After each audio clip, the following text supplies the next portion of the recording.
में, भारत में, तो सबसे पहले मुकदमा अगर लगेगा तो प्रधानमंत्री मोदी पर ही लगना चाहिए। ठीक। और अगर आरक्षण संवैधानिक मुद्दा है तो वैसा बता दिया कि वो कितने इंच का सीना था, 56 इंच का। अगर आरक्षण संवैधानिक है तो 56 इंच का सीना कब काम आएगा? ठीक है कि नहीं? आरक्षण संवैधानिक है तो 56 इंच का सीना है तो इसको खत्म करके घोषणा कर दीजिए कि हमने खत्म कर दिया। शायद इन्होंने संविधान ही नहीं पढ़ा है। आरक्षण फंडामेंटल राइट में शामिल है। ठीक है, शायद प्रधानमंत्री ने पढ़ा होता संविधान कि आरक्षण फंडामेंटल राइट में शामिल है तो ये आरक्षण को खत्म करने की हिम्मत 56 इंच का छोड़िए 256 का भी बना लो तो तुमने हिम्मत नहीं।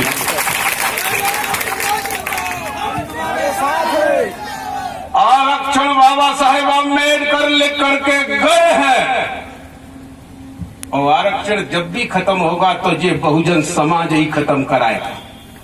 समझ गए ना?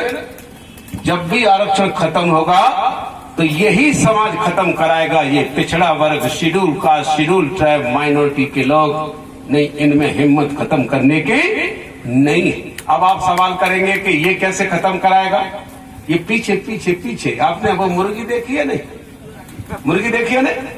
मुर्गी आगे आगे चलती है, चूजे पीछे पीछे चलते हैं। ये शेड्यूल कास्ट, ओबीसी, बीजेपी के पीछे चूजे की तरफ चल रहा।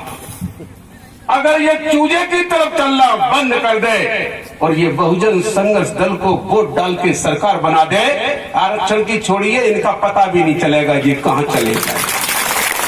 और मैं आपसे कहना चाहता हूं, फिर भी यहां पर हमारा भाई आया होगा जो सरकारी आदमी है, सीआईडी का, वो रिपोर्ट लेकर के उसकी जिम्मेदारी है, उसको हम सरकारी चुगल कहते हैं।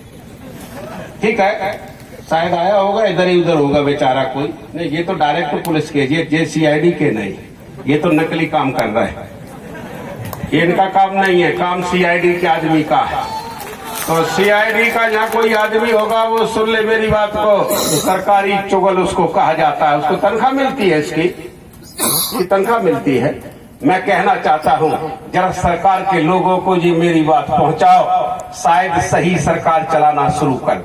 आरक्षण क्या है मैं आपको बताना चाहता हूँ, क्योंकि इन्होंने आरक्षण की परिभाषा अगर पढ़ी होती तो शायद इस देश में इतना ऊधम पट्टा होता ही नहीं। इन्होंने खुद आरक्षण नहीं समझा है। मैं आरक्षण की चर्चा कर रहा हूँ आपके बीच में। आरक्षण क्या है?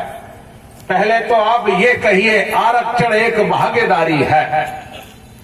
पिछड़े वर्ग के लड़के अगर कोई समझदार से, मतलब मेरा थोड़े बहुत पढ़े लिखे हों, वो लिख सकते हैं, मैं लिखा रहा हूँ, लिखने लायक अगर उनके पास कागज हो, कलम हो, मुसलमान के लड़के अगर हों तो वो थोड़ा लिख लें और लिख करके अपने पास रख लें और उसको कभी